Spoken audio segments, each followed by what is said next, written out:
कृषि का संबंध है तो उसके बच्चे को डॉक्टर, वकील, शिक्षक सभी बनाया जाए, उसमें कोई दो राय नहीं। मगर किसान के बच्चे को किसान बनाने का पाठ्यक्रम भी हमें प्रारंभ करना पड़ेगा और वो दायित्व रामकृष्ण ट्रस्ट ने उठाया है और हमने गुरुकुल से प्रारंभ किया है। और दूसरा है कि हमने डिप्लोमा कोर्स किया है, वोकेशनल डिप्लोमा, जो आज नई एजुकेशन पॉलिसी ने हमें स्वतंत्रता दी है। आप जो भी व्यवहारिक विषय को शिक्षण में लाना चाहते हैं तो आप ला सकते हैं। ऐसा तो मारू नाम है ईलाबा नटुभा चौहान અને હું અંજાર તાલુકાના ખંભરા ગામની રહેવાસી છું અને છેલ્લા 1 વર્ષથી ને 2025થી ને અમે કૃષિ સખી તરીકેની નિમણૂક કરી છે અને અત્યાર સુધીમાં અમે પ્રાકૃતિક ખેતીની તાલીમો દરેક ગામમાં કરી છે ને ગામ જે તાલુકામાંથી જ ફાળવેલા છે તેમાં અમે 60 ખેડૂતોને તાલીમ આપી છે અને તાલીમ આપીને પણ જે એમનો જે પ્રાકૃતિક ખેતી કરે છે અને તેમાં તેમને કેટલો ફાયદો થાય છે તે પણ અમને ખૂબ જ સરસ રીતે એમનું એમ કે પરિણામ મળ્યું છે।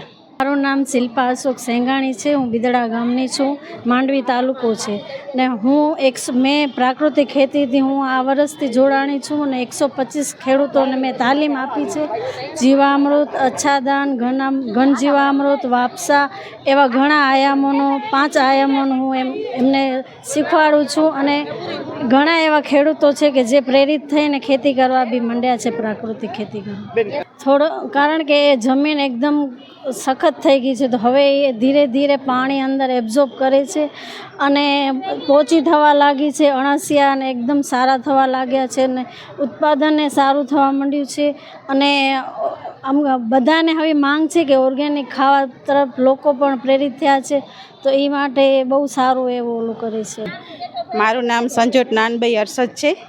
હું ભુજમાંથી આવું છું, ભીમરાવનગરમાંથી। આજે અમને અહીંયા આવવાનો મોકો મળ્યો અને આવ્યા તો સર એમને મળ્યા, બહુ સારું લાગ્યું અને પ્રાકૃતિક ખેતી માટે અમને બહુ સારું એવું સમજવામાં ઘણું બધું મળ્યું છે અને અમે પણ ઘણા લોકોને એવી રીતના પ્રાકૃતિક ખેતી વિશે અમે બધું સમજાવશું અને આગળ ઘણા બધા લોકોને એમાં જોડાડશું અને સારી એવી ખેતીને બાબતોમાં બધાને સારું એવું સૂચના આપશું અને અમે પણ ઘરે કિચન ગાર્ડનનું કરશું એવું વિચાર છે અમારું અને બધા લોકોને પ્રોત્સાહિત કરશું એમાં જોડાવા માટે। ખૂબ ખૂબ ધન્યવાદ। નમસ્તે, મારું નામ વાલી પરમાર છે ને હું તુણા ગામથી આવું છું।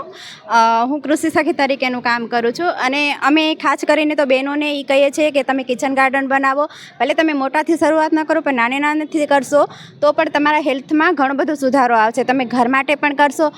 રાજ્યપાલશ્રીએ વાત કરી તેમ કે તમે ભાઈ ઘરમાં ઉગાવો, તમે પોતા માટે ઉપયોગ કરો, પછી તમે બીજાને કહેશો તો પોતા માટે કરશો તો પણ તમને હેલ્થમાં ઘણો બધો ફરક પડશે, તો તમને પ્રોત્સાહન મળશે અને તમે આગળ તમારા પૂરા ખેતરમાં પણ આ કરી શકશો। પ્રાકૃતિક ખેતીમાં જેમ કે બધા પાસે ગાયો હોય જ છે તો આપણે ગાયનો ગૌમૂત્ર અને એના છાણના ઉપયોગમાંથી જ આપણે જીવામૃત, ઘન જીવામૃત એવું બધું બનાવીએ અને એ લોકોને ઉપયોગ થતું હોય છે તો એ શીખવાડવામાં આવે છે અને ખેડૂતને ખાસ કરીને કહેવામાં આવે છે કે તમારી ગાયનું જે ગૌમૂત્ર હોય છે એક જગ્યાએ એકઠું કરો અને એનામાંથી જીવામૃત બનાવો, તમે બીજામૃત બનાવો, ઘન જીવામૃત બનાવો। આ બધી વસ્તુનો તમે ઉપયોગ કરો તો એનાથી ખર્ચો પણ ઓછો થાય છે અને તમારી હેલ્થમાં પણ સુધારો રહેશે। જી નમસ્કાર, મારું નામ મનોજ સોલંકી, રામકૃષ્ણ ટ્રસ્ટ કુકમાં।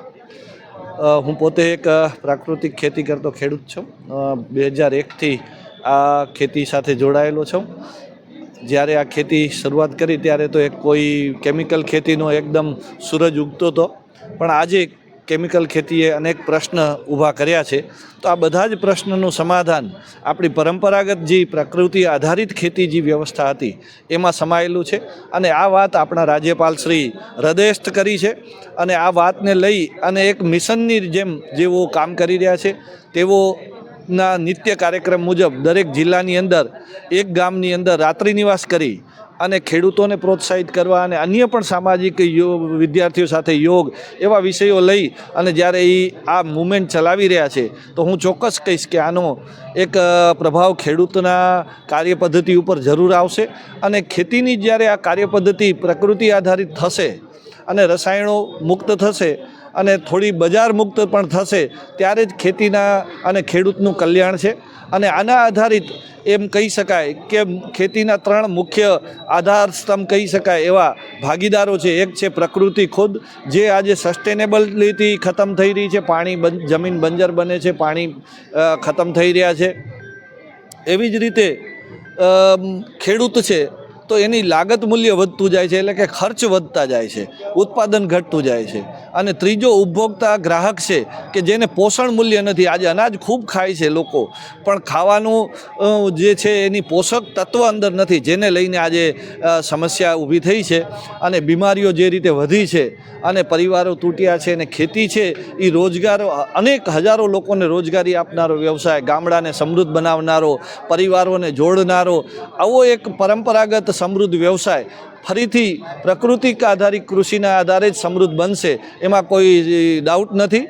અને આના માટે આપણે બધાએ જેમ રાજ્યપાલે જે લીડરશિપ લીધી છે એમાં આપણે સહયોગી બની અને દરેક ખેડૂતથી માંડી અને ગ્રાહક અને શહેરીજન બધાએ આ વિષયની અંદર રસ રુચિ પેદા કરીને જો કામ કરશું તો આપણા માનવ જીવનને જે ચેલેન્જીસ ઊભી થઈ છે એમાંથી મુક્તતા મળશે.